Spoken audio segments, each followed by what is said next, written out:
The air in the place was bad. It was thin and hard to breathe. It smelled like fire and metal. This was the Xylos Bazaar. It was a busy market on a faraway planet. Many different kinds of aliens walked here. They were tall and short with many arms or with scales. They talked in clicks and growls. The lights from the shops flashed blue and green. In a dark space between two shops, two sisters sat. The older sister was named Sumin. She was 19. She held her younger sister, Jie. Jie was only 10 years old. She was very thin. Her skin was pale. Her large eyes were full of tears. Sumin, Jie whispered. Her voice was weak. My stomach hurts. It really, really hurts. Sumin held her tighter. Her own stomach was empty too. But seeing Jie like this was a much worse pain. It was a pain deep inside her heart. I know, little one. I know, Sumin said softly. She rubbed Jie's back. I will find food soon. I promise. But her promise felt like a lie. They had been on this space station for many days. They had run away from their old life. They had nothing left. The problem was the food. The food from their home world was good for them. But the food here was all wrong. The strange fruits and cooked meats from other planets did nothing for them. It was like eating air. Some of it even made Jie sick. Sumin looked at the people walking by. No one looked at them. They were invisible. Just two more poor souls in a place full of them. She remembered their mother's face before they left. Her mother had said, "Take care of your sister, Sumin, no matter what." Sumin had promised. Now she was failing. Jie began to cry quietly. It was not a loud cry. It was a tired, hopeless sound, the sound of someone who was giving up. Her small body shook in Sumin's arms. Please, Annie, Jie used the word for older sister. Just a little bit of food. Anything. That sound, that word broke something inside Sumin. She could not sit here anymore. She had to try again. She had to be brave. Wait here, Jie, do not move, do not talk to anyone, Sumin said. She made her voice sound strong. She stood up. Her legs felt weak. She hid their small bag behind a broken pipe. It was all they owned. She walked into the busy crowd. The first stall was run by a tall alien with gray skin. It sold bowls of bubbling purple liquid. Please, Sumin said. My sister is hungry. Can I work for a bowl of food? I can clean. I can carry things. The gray alien looked down at her. Its black eyes were cold. It made a sharp clicking sound. It pointed a long finger away from its stall. The meaning was clear. Go away. Her face felt hot with shame, but she moved to the next stall. This one had strange, hairy fruits. The merchant was a round creature with many eyes. She asked again. This time, she offered the last pretty stone she had from her home. The merchant took the stone, looked at it, and threw it back at her. It hit her chest and fell to the dirty floor. The merchant laughed, a sound like grinding rocks. Hope started to feel like a heavy stone in her own stomach. She went to a third stall and a fourth. The answers were all the same. No. Sometimes they were mean. Sometimes they just ignored her. One merchant, a creature with sharp teeth, looked at her in a way that made her skin feel cold. He said he would give her food, but Jie would have to work for him in a dark room in the back. Sumin quickly walked away, her heart pounding with fear. She returned to the dark space where Jie was hiding. Jie looked up, her eyes hopeful for a second. When she saw Sumin's empty hands, the hope died. She lay her head back down and closed her eyes. She was too tired to even cry now. Sumin sat next to her, pulling her close. Despair wrapped around her like a cold blanket. This was it. They were going to die here in this dirty, loud place. They would die and no one would even notice. The thought was so terrifying she could hardly breathe. Then she remembered something. The humans. Humans were new to this part of space. People said they were strange. They were not like the other aliens. They were hard to understand. Some said they were cruel and only cared about business. Others whispered that they could be kind in ways that made no sense. They were unpredictable. Sumin had seen one earlier. A man. He had a stall not too far away. He looked different from the others. He stood calmly. He did not shout to get customers. He just waited. His face was clean and his clothes were simple but strong. He had dark hair and watchful eyes. He looked like he was from Earth, from the country called Korea, like their family long ago. It gave her a small, strange feeling of connection. She looked at G.A. Her little sister's breathing was shallow. She was falling asleep, which was the body's way of saving energy when it was starving. There were no more options. This was the last chance. G.I., Sumin whispered, brushing the hair from her sister's forehead. I have one more idea, a good one. You rest here. I will be back with food, real food. G.I. did not open her eyes. She just nodded slowly. Sumin stood up. This time it felt different. This was not a trip of hope. It was a trip of sacrifice. She knew what she had to do.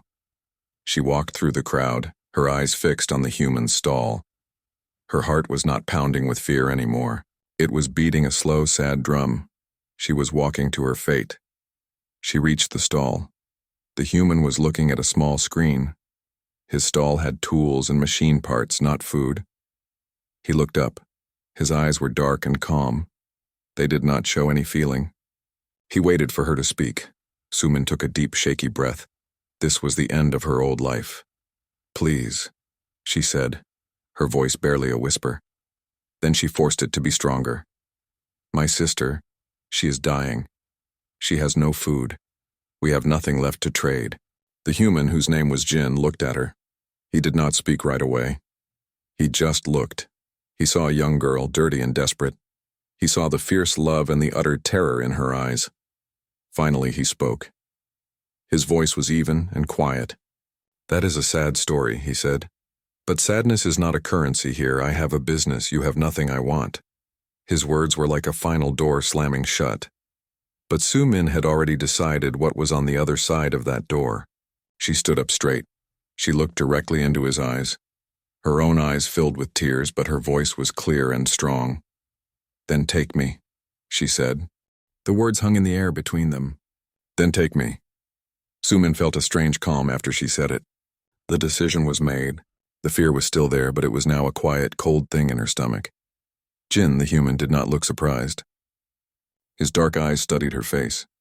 He looked at her thin but strong arms. He looked at the determined set of her jaw. He was not like the other merchants. He did not laugh or get angry. He was still like deep water. Explain, he said. His voice was flat without feeling. Sumin's heart beat hard against her ribs. This was her only chance. She had to make him understand the deal. My life, she said, forcing the words out. For her life. I will work for you. I will do anything you say. Forever. I will be your servant. Your property. In exchange, you give my sister food. Real food that she can eat. You give it to her every day. For as long as she needs it. You keep her safe. She held her breath. She waited for him to ask questions. To try to make the deal better for himself. To laugh at her, Jin was silent for a long time. He looked away from her towards the busy crowd. He seemed to be thinking. He was weighing her offer like he weighed a piece of metal. He was calculating its value. Finally, he looked back at her. A contract, he stated. It was not a question. Your service. Unconditional and permanent. For the nutritional and physical security of your sister, she will be fed. She will have shelter. You will obey my directives without question. Sumin felt a dizzy wave of both relief and horror. He was agreeing. He was really agreeing. She was selling herself. She nodded quickly, afraid he would change his mind. Yes, that is the deal. Jin pulled out a small, flat data slate.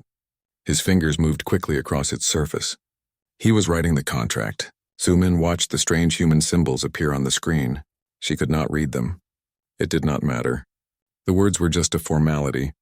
The real agreement was in their spoken words. He turned the slate towards her. At the bottom was a blank line for her name. Your mark, he said. Sumin's hand trembled as she reached for the slate. She thought of G.A. alone and hungry in the dark. She thought of her mother's last words. She pressed her thumb onto the cool screen. A light scanned her print. Her name, written in her own language, appeared on the line. It was done. She had signed her life away. Jin took the slate back and put it away. He then reached under his counter. He pulled out a small wrapped bar. It was a simple, plain thing. He held it out to her. "This is a basic nutrient bar," he said. "It is designed for high compatibility. It should be safe for her. Go, give it to her. Then both of you come back here." Sumin took the bar. It felt heavy in her hand. This small thing was the price for her entire future. She clutched it tightly. She turned and almost ran back through the crowd. Her feet felt light. She had food. Jie would not be hungry tonight. She found Jie exactly where she had left her. The little girl was curled up, her eyes closed. She looked so small. "Jie," Sumin said, kneeling down. Her voice was full of a hope she did not feel for herself. "Jie, look, food." Jie's eyes fluttered open. When she saw the wrapped bar, she sat up quickly. A new energy seemed to fill her thin body. Sumin quickly tore the wrapper and handed it to her. Jie took a small, careful bite. Then her eyes went wide. She began to eat faster, taking big bites. She was crying and eating at the same time. "It's good, honey." "It's real. My stomach. It feels better." Sumin watched her, tears streaming down her own face. This was worth it. Every bit of it was worth it. She let Jie eat the whole bar. When Jie was finished, she looked stronger. She looked at Sumin with confusion. "How? Where did you get it?" Sumin wiped her own tears away. She tried to smile. "The human, the man at the stall, he offered me a job. A good job. He is going to give us a place to stay. And food for you." Every day, Jie's face lit up with a real smile. It was the first true smile Sumin had seen in weeks. "Really? We are safe?" "Yes," Sumin said, the word tasting like ash in her mouth. "We are safe." She did not explain the details. She did not say the word contract. She did not say forever. She helped Jie to her feet. "Come, we have to go back to him now." They walked back to Jin's stall. Jie held Sumin's hand tightly. She was not stumbling anymore. The food had already started to work. Jin was waiting for them. He looked at Jie, who was now standing straight and looking around with curious eyes. He gave a small, almost invisible nod. He seemed satisfied. "Follow me," he said. He did not wait for an answer. He simply turned and walked away from his stall. It was as if he knew they would follow. And they did. He led them away from the noisy main bazaar. They went down a quieter corridor. The lights were dimmer here. He stopped at a metal door. He pressed his hand against a scanner. The door slid open with a quiet hiss. He walked inside. Sumin and Jie hesitated for a moment at the doorway. Then they stepped in. It was a small room. It was attached to what looked like a storage warehouse. The room was very clean. It was simple. There were 2 low beds with clean blankets. There was a small table. In one corner was a small, clean washing area. It was not fancy, but it was safe. It was warm. It was a palace compared to the alley. "This is where you will stay," Jin said. He pointed to a small unit on the wall. "This makes water. Safe to drink." He then pointed to a cabinet. He opened it. Inside were more of the nutrient bars along with some packets of dried food. "This is your sister's food. You will manage it for her." Sumin just stared. It was more than she had dreamed of. Jie ran her hand over one of the clean blankets, her face full of wonder. Jin looked at Sumin. His expression was still unreadable. "Your service begins tomorrow at first light. You will report to me outside this door. Sleep now." He turned and left. The door slid shut behind him. Sumin heard a soft click. She wasn't sure if it was a lock. It didn't matter. She was his property now. She was locked in either way. Jie was already exploring the small room. She drank some water from the unit. She smiled at Sumin. "He is a nice man, honey. We are so lucky." Sumin forced another smile. "Yes, very lucky." She helped Jie wash up and put her into one of the beds. Jie fell asleep almost instantly, her stomach full, her body safe and warm for the first time in so long.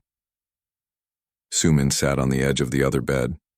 She looked at her little sister's peaceful face. She had done it. She had saved Jie. The cost was her own life, her own freedom. But as she listened to Jie's soft, even breathing, she knew she would have paid 1,000 times more. She was a thing that was owned now. But her sister was alive. And in the dark, quiet room, that thought was the only comfort she had. The light in the small room changed from dim to a soft, steady glow. It was morning on the station. Sumin had not slept much. She lay on her bed listening to the quiet hum of the machinery and the soft sound of GA breathing. This room was a miracle. It was safe and it was warm, but it was also her cage. GA stirred and opened her eyes. She smiled when she saw Sumin. "It wasn't a dream," she whispered happily. Sumin's heart ached. "No," she said. "It's real." She got up and prepared a nutrient bar and some water for GA. Watching her sister eat with a healthy appetite was a strange feeling. It was the reason for everything, but it also marked the first day of her new life as property. The door slid open with a quiet sound. Jin stood there. He looked the same as yesterday, calm, clean. His face showed no feeling. "Come," he said to Sumin. He did not even look at GA. Sumin gave her sister a quick, tight smile. "Stay here, be good. I will be back later." She followed Jin out of the room. The door closed behind her. She did not look back. He led her into the larger storage room next to their living space. It was filled with boxes, crates, and strange machines. The air smelled like oil and metal. Jin stopped in front of a large workbench. On it were many small, complex tools and several broken devices. "Your first task," he said, his voice flat. "You will clean these tools, each one. You will use this cloth and this solvent." He pointed to a clean cloth and a bottle of clear liquid. "Then you will sort them by type and size. Do you understand?" Sumin nodded. Yes, it was simple work. She had expected something harder, something worse. She picked up the first tool. It was cold and heavy in her hand. She worked in silence. Jin moved around the storage room, checking boxes on a data slate. He did not speak to her. He did not watch her. The only sound was the clink of metal and the distant rumble of the station. Sumin cleaned each tool carefully. She wiped away grease and grime. She lined them up neatly on the bench. Her mind was racing. What was he planning? Why did he need a servant for this? It did not make sense. After a few hours, he came back to the bench. He looked at the sorted tools. He picked up one and inspected it. He put it down without a word. He seemed neither pleased nor displeased. "Your sister," he said suddenly. "Can she read?" "Numbers?" The question surprised Sumin. "Yes, a little. Our mother taught us." "Good," Jin said. He walked over to a large crate. "Come here." Sumin followed him. The crate was full of small, identical machine parts. They were smooth and silver. "You will count these," he said.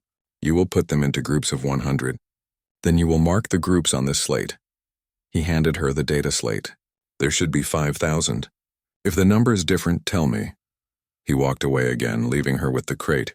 Sumin looked at the thousands of tiny parts. It was boring, repetitive work, but it was not cruel. It was not hard labor. It was just work. She began to count. 1, 2, 3. She lost track and had to start over. She focused harder. She made small piles. The silence stretched on. Her back began to hurt from leaning over the crate. At one point, she heard the door to their room slide open. She turned her head. GA was peeking out, her eyes wide with curiosity. Jin saw her too. He stopped what he was doing. Sumin held her breath, afraid he would be angry. "But he wasn't, child," he said. His voice was not warm, but it was not harsh either. "Come here." GA looked at Sumin, who gave a small, nervous nod. GA walked slowly over to Jin. He pointed to a box of smaller, lighter components on a low table. "Can you sort these?" he asked. "Put the round ones in this bin. The square ones in that one." GA's face lit up. She liked having a job. She liked being helpful. "Yes, I can do that," she said eagerly. "Then do it," Jin said, and he went back to his own work. Sumin watched, stunned, as her little sister started happily sorting the parts. Jin had not yelled. He had not told her to go away. He had given her a simple, safe task. He was including her. The day continued like this. Sumin counted parts until her eyes felt blurry. Jin gave her a short break to eat a nutrient bar herself. He gave one to GA, too. He did not speak to them unless it was about the work. When Sumin finally finished counting, she reported the number to him. 4,988, she said. Jin took the slate. He looked at the number, then at her. You counted correctly. There is a shortage. That is useful information. You did well. It was the first thing he had said that was not a direct order. It was almost praise. Sumin did not know what to say. She just nodded. As the artificial day ended, Jin pointed to a small heating unit in the corner of the storage room. You can use that to prepare your evening meal. There are food packets in your cabinet. He left them then, going into a different part of the storage area that seemed to be his own private space. The door closed behind him. Sumin and Jie were alone in the big room. Jie was tired but happy. I helped, she said proudly. He is a good man, Unni. He let me help. Sumin prepared their food. Her mind was confused. This was not what she had expected. There were no chains. There were no beatings. There was no dark, scary work. There was only a clean room, simple tasks, and enough food. She had sold herself to be a slave. But Jin was treating her like a worker. A slow, strange feeling was starting to grow inside her. It was not hope. It was too early for that. It was confusion. Who was this human? And what did he really want from them? That night, as Jie slept soundly in her clean bed, Sumin lay awake. She stared at the ceiling. She was still a prisoner. She had signed a contract. She belonged to him, but the bars of her cage, on the first day at least, were invisible, and that was the most confusing thing of all. The days began to form a pattern. The light in the room would glow. Sumin would wake up. She would give Jie her breakfast. Then Jin would appear at the door, and her work would begin. The tasks changed. Some days she cleaned more tools. Other days she moved light boxes from one side of the storage room to the other. Once she spent a whole day carefully wiping dust off a stack of electronic boards. It was never exciting work, but it was also never cruel. Jin was a quiet master. He did not smile. He did not tell stories. He gave clear, simple instructions. Do this. Put that there. Count these. He was like a machine, but a machine that was always fair. A strange thing started to happen. Sumin began to learn. She learned the names of the tools. She learned how the storage room was organized. She started to understand what some of the machine parts were for. She never asked questions. She just watched and listened. One day, Jin was working on a broken communication device. He had many small pieces laid out on the bench. He was looking for one specific part. Sumin was cleaning nearby. She saw a small silver cylinder under a table. She had seen a similar one in the device he was fixing. She did not say anything. She just walked over, picked it up, and placed it quietly on the bench next to his hand. Jin stopped. He looked at the part. He looked at her. His expression did not change, but he gave a small nod. He picked up the part and fitted it into the device. A small light on the device turned from red to green. He did not thank her. He simply said, "Your observation is good." It was not much, but for Sumin it felt like a great victory. She had done something useful. Not because she was told, but because she had learned. Jie was also changing. She was no longer the pale, crying girl from the alley. Her cheeks had color. She had energy. Jin always found small, safe jobs for her. Sorting colorful wires, organizing small containers. Jie loved it. She saw Jin as a quiet, kind uncle.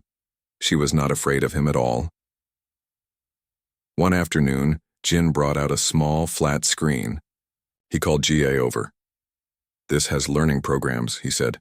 "Mathematics, language, science. You will use it for 1 hour each day." Jie's eyes went wide with excitement. She took the screen carefully. "For me?" "It is part of the agreement," Jin said, his voice neutral. "Physical and nutritional well-being. The mind is part of the body." He walked away. Sumin stood frozen, a heavy box in her hands. The agreement. He was following the contract to the letter, but he was interpreting it in a way she had never dreamed of. Food and shelter, yes, but education? That was a luxury. That was a gift. Later that week, Jin gave Sumin a new task. He pointed to a complicated machine with many wires. "This is a water purifier," he said. "It is broken. I will tell you how to fix it. You will do the work." Sumin was shocked. I don't know how." I will tell you, he repeated. Listen. First, you disconnect the power source. See this red switch? Flip it. Hesitantly, Sumin reached out and flipped the switch. Good. Now, take this tool. You need to remove this panel. Step by step, he guided her. His voice was calm and patient. He never got angry when she was slow. He never grabbed the tool from her hand. He just instructed. Sumin's hands were clumsy at first. She was afraid of making a mistake, but as she worked, she started to understand the logic of the machine. She saw how the parts connected. After 2 hours, the last wire was reconnected. Jin told her to flip the power switch back on. The machine hummed to life. A clear light glowed on its side. It works, Sumin whispered. She had fixed it. She had never fixed anything so complex in her life. Jin looked at the machine, then at her. You learn quickly, he said. This is a valuable skill. That night, Sumin could not stop thinking about it. He was teaching her. He was not just using her for simple labor. He was investing time in her. He was making her more useful. That must be it, she thought. A more skilled servant is a better servant. It was a practical decision for him. But another thought whispered in her mind. If he only wanted a slave, why teach her things that gave her value? Why educate her sister?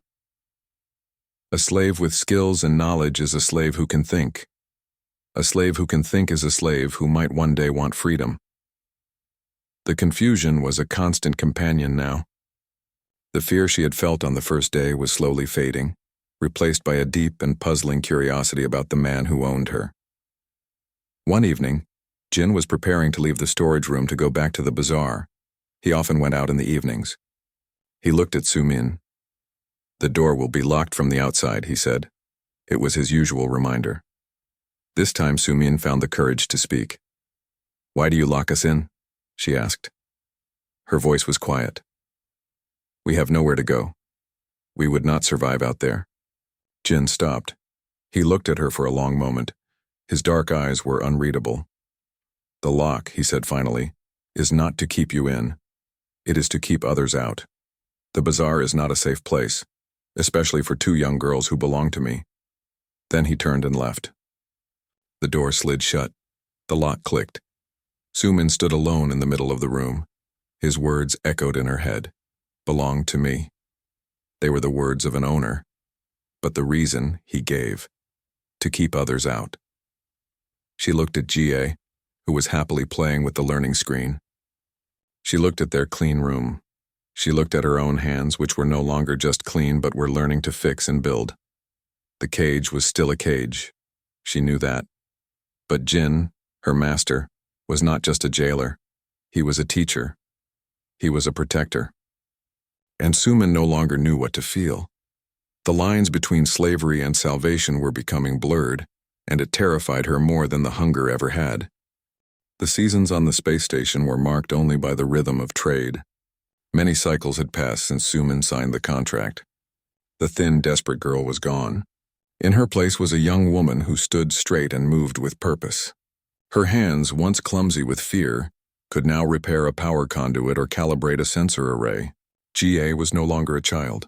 She was a bright, curious girl of 12 who helped with inventory and spent her afternoons studying starship mechanics on her learning screen. One evening, Jin called Sumin to his main workbench. The station's artificial night had begun, and the usual hum of activity was quiet. Jie was already asleep in their room. Jin did not have a tool or a machine for her to fix. Instead, he held the data slate, the very same one from the first day. He placed it on the bench between them. The screen glowed, showing the contract with her thumbprint at the bottom. Sumin's heart froze. Was this it? Had he found a better use for her? Was he selling the contract to someone else? The old fear, buried for so long, surged back into her throat. The terms of this agreement have been met, Jin said. His voice was as calm and even as always. Sumin stared at him, not understanding. What? Your service was traded for the nutritional and physical well-being of your sister, he explained, pointing at the words on the slate. Jie is healthy. She is strong. She is safe. The goal of the contract has been achieved. Therefore, the contract is void. It is finished. He tapped the screen. A large red symbol appeared over the document. The word terminated glowed brightly. Sumin felt the world tilt. She held onto the edge of the bench to steady herself. Finished? It was over? She was free? The word felt foreign and terrifying. Free to do what? To go back to the alley? To watch G.A. starve again? This room, this work, this life, it had become her world. The cage had become a home. I do not understand, she whispered, her voice trembling. Are you letting us go? Jin looked at her. For the first time, Sumin thought she saw something other than calm calculation in his eyes. It was a flicker of something softer, something almost like respect. The contract is void, he repeated. There was never a clause stating you had to leave. He paused, letting the words sink in. The silence in the large room was heavy.